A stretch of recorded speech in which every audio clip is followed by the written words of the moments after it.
찬양 감사합니다. 오늘 함께 나누실 말씀은 예수 안에 구원을 받게 하라, 예수 안에 구원을 받게 하라 라는 말씀으로 하나님 말씀 증거하도록 하겠습니다. 예수 안에 구원을 받게 한다라는 오늘 말씀의 그 제목은 오늘 본문에서 예수 그리스도를 통해서 구원의 영광 가운데 받게 하라는 그 10절의 말씀의 하반절, 그리스도 예수 안에 있는 구원을 영원한 영광과 함께 받게 하려 함이라 라는 말씀을 통해서 제목을 삼았는데, 이 얘기는 더 분명하게는 그리스도를 닮으란 얘기입니다. 예수 그리스도 닮아나가는 일에 분명하게 서라는 이야기입니다.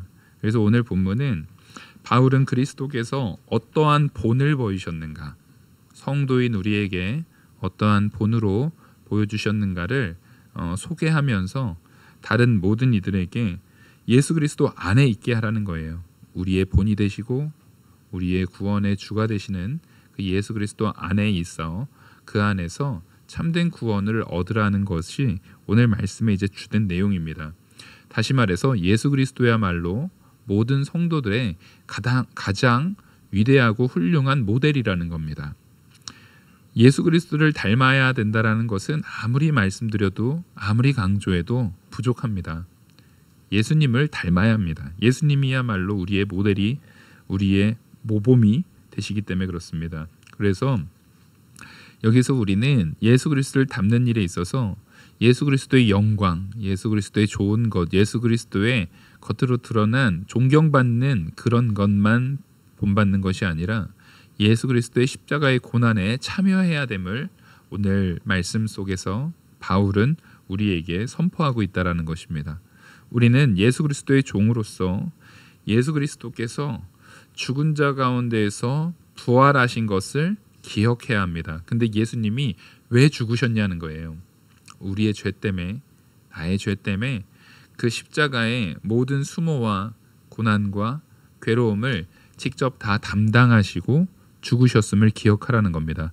그래서 8절을 보시면 8절부터 9절 보시겠습니다. 내가 전한 복음대로 다윗의 시로 죽은 자 가운데서 다시 살아나신 예수 그리스도를 기억하라. 복음으로 말미암아 내가 죄인과 같이 매이는 데까지 고난을 받았으나 하나님의 말씀은 매이지 아니하니라.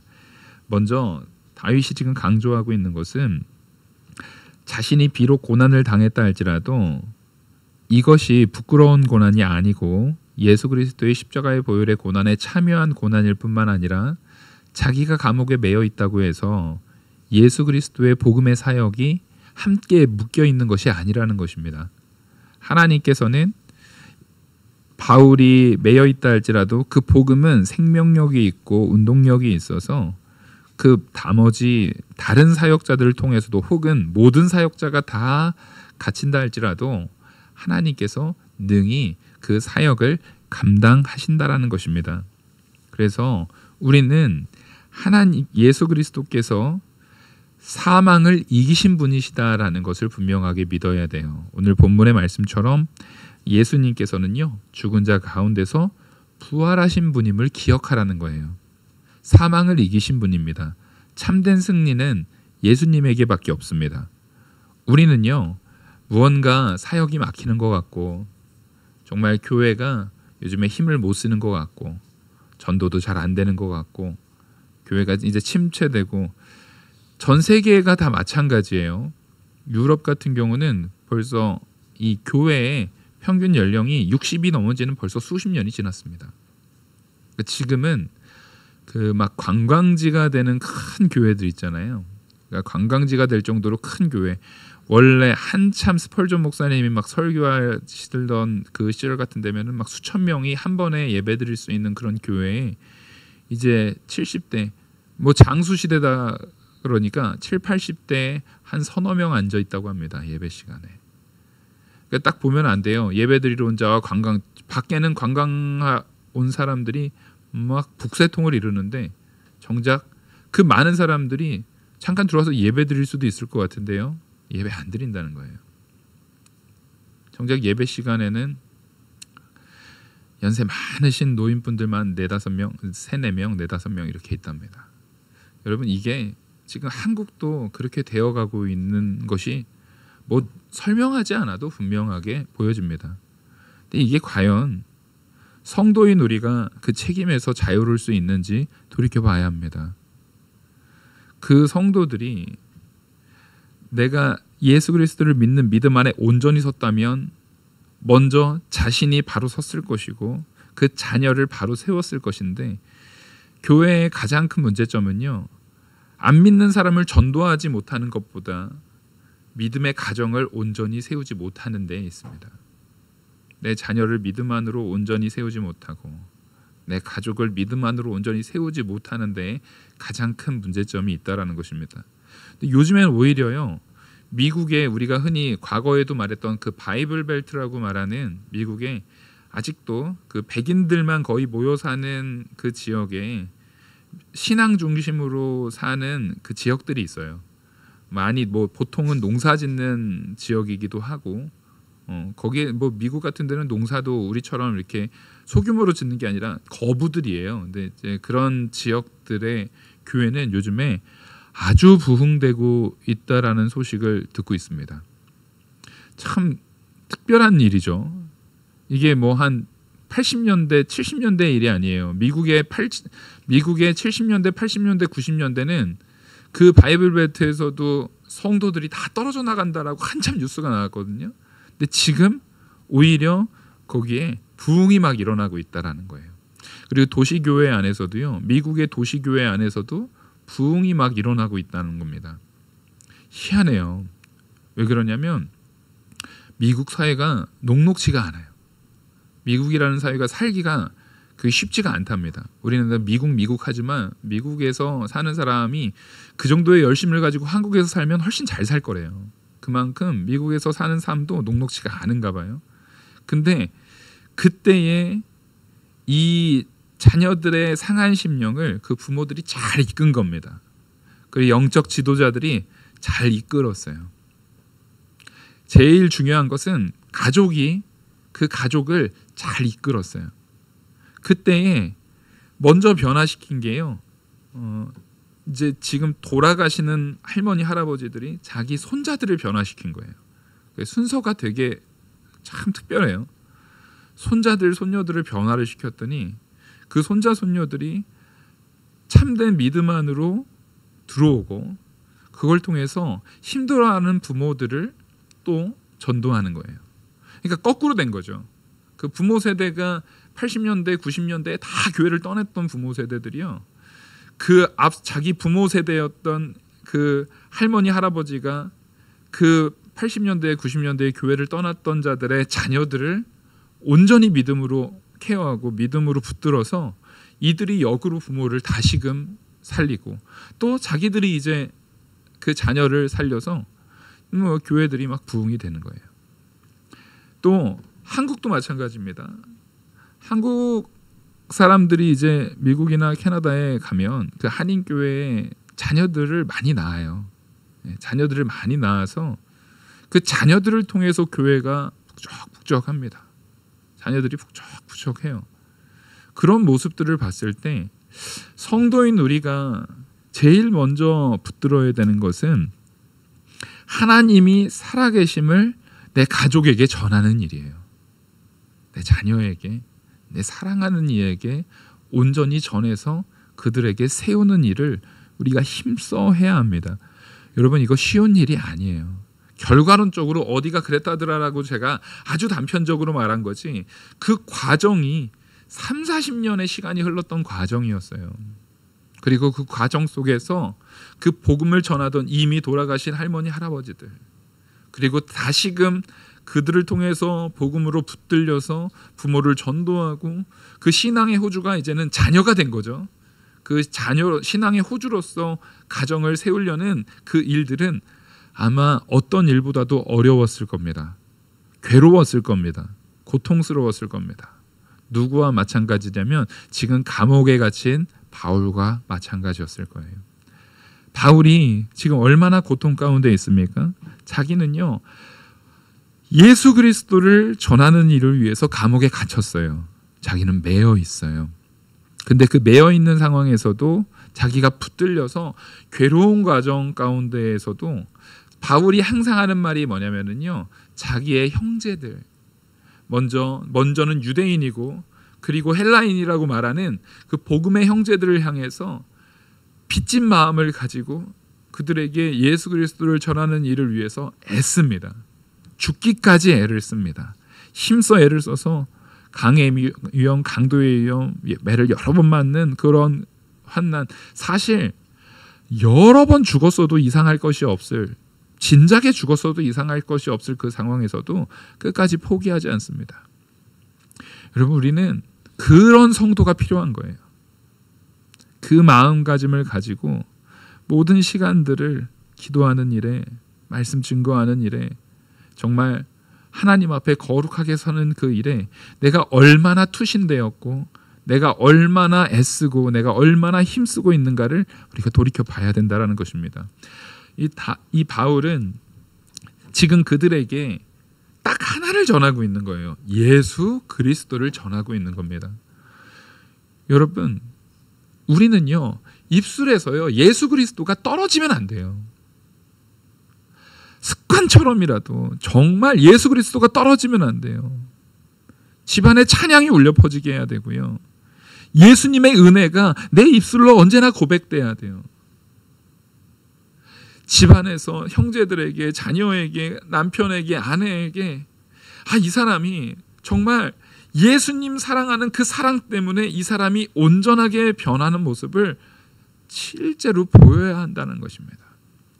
이 바울은요, 이들에게 예수를 다시 한번 소개합니다. 내가 전한 복음대로, 내가 너희들한테 전한 것은 복음이다. 예수 그리스도의 십자가의 보혈이다. 근데 그 복음대로 다윗의 씨로 죽은 자 가운데서 다시 살아나신 예수 그리스도를 기억하라. 다시금 말하지만 다윗의 씨로 죽은 자 가운데서 살아나신이라는 것은, 다윗의 씨는 메시아를 이야기를 합니다. 다윗의 혈통에서 오신 메시아로서 인성을 가지고 오신 예수 그리스도, 그 메시아를 이야기하고, 또한 그 예수님이야말로 참 하나님이신, 인성과 신성을 가지신 다윗의 후손에서 오신 참된 메시아임을 다윗의 씨로 표현을 하고 있는 거예요. 이 씨라는 것은 후손을 상징하는 얘기죠. 후손을 지칭하는 표현이죠. 그렇게 예수님을 이야기하는데, 아주 중요하게 예수님이 다시 살아나심을 이야기합니다. 예수님은 사람으로 오셨고, 또한 하나님의 아들로서 이 땅에 오셔서 우리의 죄를 짊어지고 죽으셨지만 다시 살아나셨다라는 거예요. 하나님이 살리신 우리 주 예수 그리스도. 예수 그리스도의 신분을 논증하기보다 예수 그리스도께서 고난 가운데 죽으셨지만 하나님께서 그를 다시 살리신 예수 그리스도라는 것을 강조하고 있는 것입니다. 여러분, 우리가 믿는 것이 다시 살아나신 우리 주 예수 그리스도이십니다. 예수님의 살아나심은 곧 누구의 살아남입니까? 나의 살아남입니다. 우리의 살아남이에요. 예수님이 죽으실 때, 십자가에 못 박히실 때 우리의 정과 욕심도 함께 죽었고, 예수님이 살아나실 때 우리도 함께 살아났습니다. 그래서 사도 바울은요, 능히 자기가 순교의 자리에 갈 수 있는 것은 이미 한번 예수 그리스도의 십자가의 보혈 가운데 예수 그리스도와 함께 죽었던 자기이기 때문에 다시금 예수 그리스도의 이름을 위해서 순교하는 자리에 두려움 없이 나아갈 수 있는 겁니다. 예수 안에서 구원받은 성도로서 그런 선택을 서스럼 없이 할 수 있는 바울, 그 바울을 우리가 잘 이해하고 닮아가는 일, 그것을 우리가 해나가야 됩니다. 그 모든 일에 있어서는요, 예수밖에 없어요. 그래서 9절은요, 예수 그리스도의 십자가의 보혈, 앞에서 말했던 그 예수 그리스도의 그 고난에, 죽은 자 가운데서 다시 살아나신 예수 그리스도를 기억하는 우리는 그 예수 그리스도의 고난에 참여하는 삶을 살아야 됨을 다시금 명확하게 선언하는 거예요. 그래서 9절에 복음으로 말미암아 내가 죄인과 같이 매이는 데까지 고난을 받았으나, 그러니까 자기가 받은 고난을 이야기하잖아요. 근데 자신이 고난을 언급하면서 이것은 내가 받는 그 모든 고난이 죄인에게 매여 있는 데까지 고난을 받았지만 이것은 마땅히 내가 하나님께서 맡기신 사역 가운데 행해야 되는 중요한 일이라는 거예요. 중요한 사역이라는 거예요. 그래서 여기서 중요한 것은 하나님이 맡긴 사역이라는 거예요. 그러니까 하나님이 맡긴 사역 가운데 그것을 담당하는 바울은 누구의 역할만 감당하면 됩니까? 자기 역할만 감당하면 돼요. 그래서 감옥에 갇히고 고난당하고 어려움을 당하는 것도 바울은 스스로 이게 내 역할이다라고 생각하는 거예요. 바울이 갇혔으니까 일의 운신이 좁아지잖아요. 일을 사역을 보다 더 명확하게 증거하는 일에 어려움이 많이 생깁니다. 그럼에도 불구하고 바울은 본질을 알아요. 내가 고난을 당해서 내가 이렇게 매여 있는 것 같지만 고난을 받았지만 하나님의 말씀은 매이지 아니하니라. 내가 매였다고 해서 나 하나로 무언가 되는 것이 아니라 내가 매였어도 하나님의 말씀은 일을 하신다는 거예요. 지금 보십시오. 이 디모데후서를요 옥중에서 쓰고 있는 거예요. 바울은 분명히 매여 있습니까? 안 매여 있습니까? 매여 있어요. 근데 옥중에서 하나님께서 바울을 통해서 기록하게 하신 이 서신은요 성경이 되어서 오늘날 2023년에 이르는 오늘날 무려 2000년이라는 시간을 뛰어넘어서 우리에게 증거되고 있습니다. 하나님의 말씀은 매여 있습니까? 아닙니까? 매여 있지 않습니다. 사도 바울은 그걸 말하는 거예요. 하나님의 역사는 누구도 묶을 수 없다라는 것입니다. 바울이 처한 상황과 달리 하나님의 말씀은 쇠사슬로 묶을 수 없어요. 그래서 바울이 비록 감옥에 있지만 하나님께서는 여러 방법으로 서신으로도 다른 전도자로도 다른 모든 상황 가운데에서 하나님이 역사하셔서 결국 하나님은 자신의 사역자들을 고난과 투옥 가운데서도 불구하고 자유롭게 하나님의 사역을 이루시는 분이라는 거예요. 또한 이 사역자들이 감옥에 갇혀서 죽음을 앞두고 있지만은 그것 역시도 하나님께서 그들에게 능히 감당할 만한 능력과 은혜를 주시는 거예요. 이 당시에요 많은 순교자들이 생겼지만 또 감옥에 갇혔다가 풀려나는 자들도 생겼고 감옥에 가기 싫어서 카타콤으로 숨는 자들도 생겼고 자기가 배교했다가 나 하나님 안 믿어요 하고 배교했다가 뒤늦게 회개하고 돌아오는 사람도 생겼습니다. 그때 교회가 취했던 입장은 뭐냐면 저 배신자들 다 저 사람들은 다 쫓아내버리자 이게 아니에요. 어떠한 형태에 있다 할지라도 결국 하나님이 다시금 그들을 불러 모았다라는 겁니다. 경우에 따라서는 순교의 모습으로 하나님이 영광 받으셨고 경우에 따라서는 고난은 당했지만 죽지는 않아서 그 모든 고난 가운데에서도 하나님이 나를 이렇게 구원하셨다라는 그런 간증으로서 교회에 유익을 끼치는 사람들도 있었고 또 어떤 이들은 숨어들었지만 그 숨은 가운데에서도 정말 하나님 앞에 내가 고난을 당할 그런 용기는 없었어도 내가 굶어서도 이 세상에서 아주 비참하게 산다 할지라도 숨어서라도 하나님 말씀 잘 순종하고자 했던 사람들이 카타콤의 지하 땅굴을 파고 들어갔단 말이에요. 그들이 다시 돌아올 때에 우리는 이렇게 복음 지키려고 견뎠습니다. 가장 최악의 경우에는요 하나님을 배신하고 떠났어요. 예수님을 저주하면서 떠났어요. 나 예수 안 믿습니다 하고 살았다가 나중에 하나님이 그들의 마음을 다시금 돌이켜서 그들이 하나님, 제가 죄인입니다. 이 연약한 자가 하나님의 사랑을 온전히 깨닫지 못하고 하나님을 버렸다가 하나님의 이끄심으로 다시 돌아옵니다. 라고 하는 이들도 교회는 받아줬어야 됐습니다. 당시의 교회에서요, 그것 때문에 큰 싸움이 일어났어요. 큰 싸움이 일어났어요. 저들을 받아줘야 되냐 말아야 되냐. 큰 고난을 당한 사람들 중에는 받아주면 안 된다라고 말했던 사람들이 있었지만 오히려 순교회 직전까지 갔던 사람들 중에 또 상당히 더 많은 종교 지도자들이요 죽음 앞에서 사실상 거의 팔 잘리고 다리 잘리고 눈 없고 이렇게 죽음 직전까지 갔던 훌륭한 교회 지도자들이 그들을 받아줘야 됩니다. 우리가 순교당한 것도 우리가 그 순교의 자리에서 살아 돌아온 것도 우리가 자랑할 거 하나 없는 하나님의 은혜입니다. 저들을 다시금 교회로 불러오신 것도 하나님의 은혜임을 인정한다면, 우리 예수 그리스도에게만 모든 영광 돌린다면 거기에서 그들에 대해서 함부로 니네는 교회 못 들어와 할 수 없어요. 여러분, 순교는요, 순교의 잔을 하나님이 주셔야 합니다. 그만한 역량과 믿음의 풍성함과 은혜로 그것을 능히 감당하고도 남을 놀라운 사랑으로 그를 붙드시는 누가 계셨던 거예요? 하나님이 계셨던 거예요. 그래서 우리는요, 스데반 집사님의 순교를요, 언제나 마음속에 새겨야 돼요. 왜냐하면 그 순교 장면 가운데 얼마나 아팠을까를 우리는 생각하지만 스데반 집사님은 고통이 아닌 뭘로 표현합니까?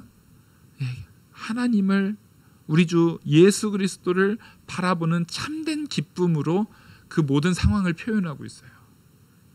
그래서 그 안에서 고통과 좌절과 비참함이 아니라 영광스러움으로 표현하고 있어요. 그러면서 하는 말은 저들을 불쌍히 여겨달라는 거예요. 저들을 용서해 달라는 겁니다.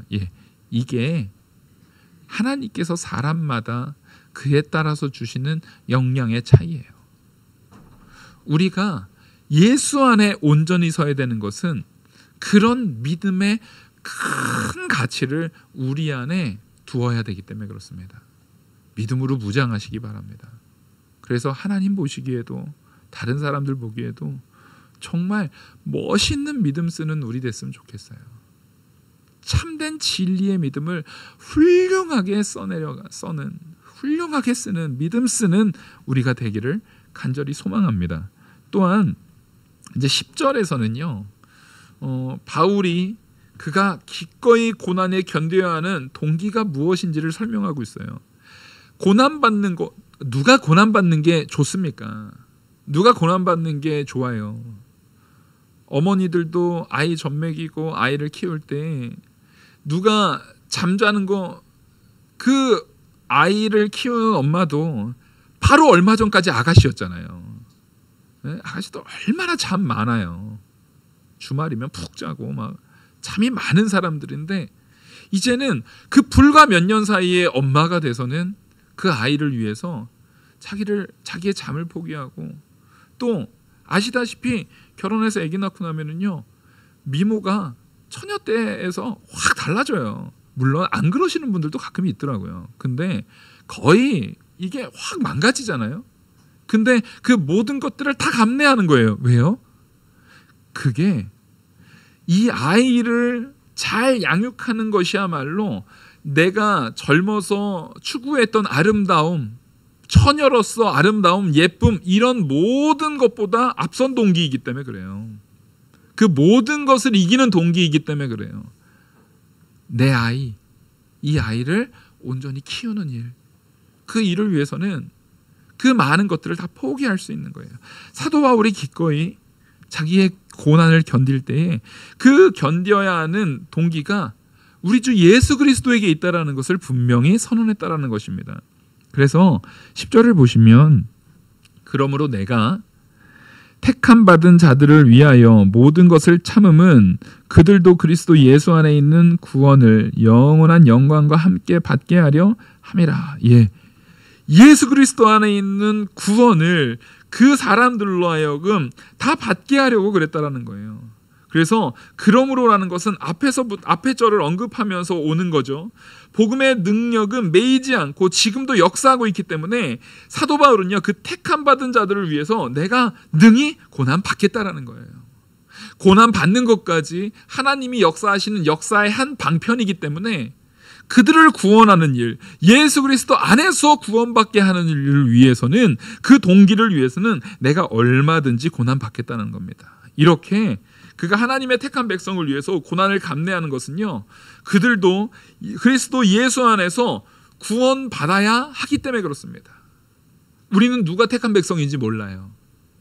하지만 그 택한 백성들을 위해서 우리는 성도에 합당한 모습으로 사셔야 합니다. 성도답게 사셔야 합니다. 믿음 안에서 온전하게 써야 됩니다. 그래서 마지막 구원은 영원한 영광을 동반한 영광스러운 구원으로 하나님께서 우리에게 채워주실 것이기 때문에 바울이 잠시 잠깐 고난에 매인 것 같아도, 잠시 잠깐 감옥에 매인 것 같아도 바울이 이후에 영원한 천국에서 누릴 영광스러운 영원한 영광의 구원을 막을 수 있습니까? 없습니까? 그 감옥이 못 막더라는 거예요. 그 쇠사슬이 막지 못하더라는 겁니다. 그리고 마지막으로 11절에서 13절을 보면 미쁘다 이 말이요 우리가 주와 함께 죽었으면 또한 함께 살 것이요 참으면 또 함께 왕노릇할 것이요 우리가 주를 부인하면 주도 우리를 부인하실 것이요 우리는 미쁨이 없을지라도 주는 항상 미쁘시니 자기를 부인하실 수 없느니라. 하나님께서는요, 신실하고 변함이 없으신 아주 온전하신 하나님이시기에 하나님께서는 반드시 자신의 사역, 자신이 이루시는 그 사역을 어떻게 하신다는 겁니까? 완성하신다는 겁니다. 그래서 고난당하는 자가 하나님의 약속된 미래의 상급을 반드시 받을 거예요. 여러분, 이걸 믿으시기 바랍니다. 또한 배교자들, 여기서 배교자라는 것은 앞서 초대교회에 예수님을 부인했다가 다시 회개하고 돌아온 사람은 배교자라고 말하지 않습니다. 끝까지, 여기서 배교자라는 보다 근본적으로요, 마지막까지 성령을 거부하고 마지막까지 그리스도를 거부하는 자들, 사실상 하나님의 마지막에 심판 앞에서 그리스도를 부인하는 자들을 말해요. 그래서 그 배교하는 자들에게는요, 반드시 하나님의 경고가 있다라는 거예요. 그러니까 지금 내가 믿음이 연약해서 배교의 자리에 은근슬쩍 다리를, 지금 여기에서 너무 고난받는 모습이 싫어가지고 쓱 신앙생활을 등한시하고 떠나려고 했던 사람들이 있었겠어요? 없었겠어요? 굉장히 많았거든요. 그들에게 분명히 경고하는 겁니다. 너희가 지금 이 배교하는 것이 영원한 배교일 수도 있다라는 거예요. 그 배교에 있어서는 반드시 하나님께서 심판하신다라는 거예요. 하지만 그 안에서 고난에 참여하면 하나님께서 반드시 구원하신다라는 거예요. 그래서 이 미쁜 말씀의 첫 번째는 우리가 주와 함께 죽었으면 또한 함께 살 것이다 라는 겁니다. 여러분, 우리가 주와 함께 죽으면은요, 부활하신 우리 주 예수 그리스도와 함께 다시 살 겁니다. 이걸 믿으면 배교할 수 있어요? 없죠. 우리는요, 죽으러 가는 자들이 아니라 함께 살기 위해서 믿음 안에 서는 자들이에요. 당시에, 이 초대교회 당시에 많은 사람들이 이해를 못했습니다. 저 기독교인들은 왜 저렇게 죽으러 가냐? 왜 이렇게 죽으러 가냐? 하지만 그것은 죽으러 가는 것이 아니라 참된 생명을 향해 간 것입니다. 우리 주 예수 그리스도를 통해서만 얻을 수 있는 참된 생명, 미래의 생명을 온전하게 함께 살 것이다라는 것은 참된 미래의 생명을 우리에게 주어지는 거예요. 또한 지금 아직 살아있는 자들이 있잖아요.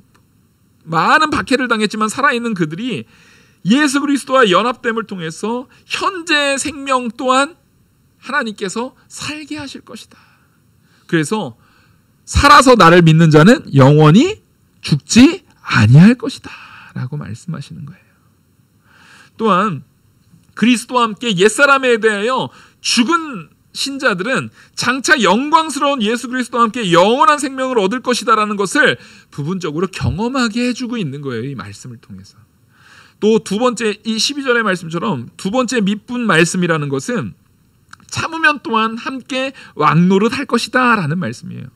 참으면 함께 왕노릇하는 자리에 우리가 서게 될 것입니다. 우리는 이 땅이 끝이 아니라는 거예요. 그래서 여기서 참음도 그리스도와 함께 참는 개념을 분명히 말해주고 있어요. 앞에서도요, 그리스도와 함께 죽는다는 것과 그리스도와 함께 왕노릇한다라고 말하는 것처럼 이 인내에 대한 부분, 참음이라는 것도 그리스도와 함께 참으면이 정답입니다. 예수 그리스도께서 누굴 위해 참았듯이요? 우리를 위해서 참으셨듯이. 우리도 예수 그리스도와 함께 참으면 그 성도, 그 함께 참은 그 성도는요, 마지막 날에 그리스도와 함께 왕과 심판자의 자리에 앉아서 우리는 천국의 모든 고울을 다스리는 심판자가 된다라는 것입니다. 만일 한때 주를 고백한 자들이 고난 앞에서 주를 부인하게 되면은요, 주께서도요 마지막 심판 때 그를 모른다 하신다라는 거예요. 우리 마태복음 보시면 마태복음 10장 33절입니다. 누구든지 사람 앞에서 나를 부인하면 나도 하늘에 계신 내 아버지 앞에서 그를 부인하리라. 여러분, 이 말씀을 무겁게 받으시기 바랍니다.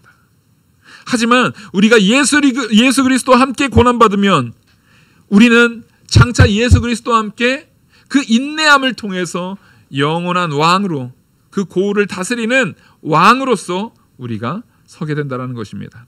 그리고 마지막 밑분 세 번째 말은요, 우리의 이 13절에 우리는 미쁨이 없을지라도 주는 항상 미쁘시니 자기를 부인하실 수 없느니라. 우리는 신실함이 없어가지고요, 막 이랬다 저랬다 할 수 있어요. 우리는 배교도 할 수 있고, 우리는 연약해서 좌절 자리에 빠질 수도 있어요. 하지만 하나님은 변함이 없으십니다. 하나님은 변함이 없으세요. 하나님은 이루실 역사를 반드시 이루신다라는 거예요. 그래서 우리는 나의 이 연약한 마음에다가 동기를 두거나 나의 연약한 마음에다가 의미를 두지 말고요, 반드시 나를 부인하고 하나님을 의지하시기 바랍니다. 반드시 나를 버리고 하나님을 붙드시기 바랍니다. 그렇다면 그것은요, 하나님의 놀라운 은혜와 역사로, 절대 실패되거나 절대 좌절됨이 없으신 하나님의 역사로 우리를 이끄실 겁니다.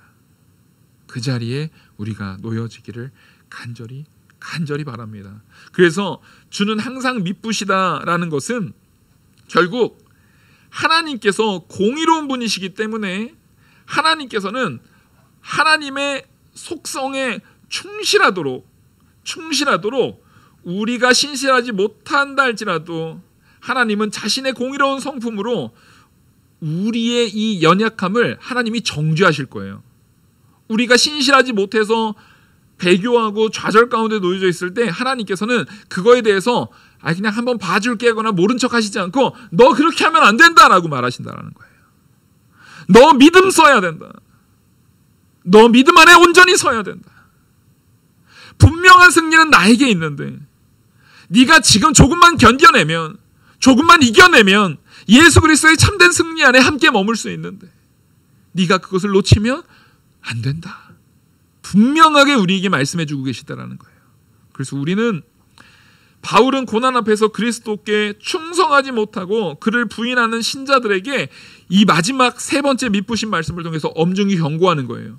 앞서 첫 번째, 두 번째에서 말했듯이 나는 감옥에 갇혀 있다 할지라도, 고통 가운데 있다 할지라도 내가 인내함을 통해서, 참고 충성함을 통해서 반드시 승리하고 살아날 것인데 너희가 만약에 하나님을 미쁘지 못함으로 배반한다면 하나님이 너희를 반드시 심판하실 것이다. 반드시 너희에 대해서 하나님이 물으실 것이다라는 거예요. 그래서 마태복음 19장 28절 보시면은요, 예수께서 이르시되 내가 진실로 이르노니 세상이 새롭게 되어 인자가 자기의 영광을 보좌에 앉을 때 나를 따르는 너희도 12보좌에 앉아 이스라엘 12지파를 심판하리라 라는 그 말씀의 자리에 설 건지, 진짜 왕이 되어서 그 보좌에 앉아서 심판하는 자리에 설 건지, 앞서 말했던 것처럼 너희가 나를 부인하면 나도 하나님 앞에서 너희를 부인하겠다라는 하나님께 버림받는 자리에 설 건지 결정을 하는 거예요. 여러분, 하나님은 미쁘십니다. 하나님은 변함이 없으세요. 하나님의 역사는 분명합니다. 그리고 그것만이 생명입니다. 우리 주 예수 그리스도의 십자가의 보혈만이 생명입니다. 그 생명의 역사에 나의 믿음의 뿌리를 두고 내 모든 삶의 가치를 두고 온 힘을 다해서 믿음 써나가는 저와 우리 모든 성도님 되기를 간절히 소망합니다. 기도하시겠습니다. 은혜와 사랑이 많으신 하나님 아버지, 이 믿음의 말씀이 우리 안에 새겨지고 온전한 믿음 안에 우리 주 예수 그리스도만 의지하여서 마땅히 그리고 기쁨으로 그리스도의 고난에 참여하는 우리들 되게 하여 주시옵소서. 이 모든 말씀 살아계시는 우리 주 예수 그리스도의 이름으로 기도 올리옵나이다. 아멘. 찬송가 252장 찬송하시겠습니다.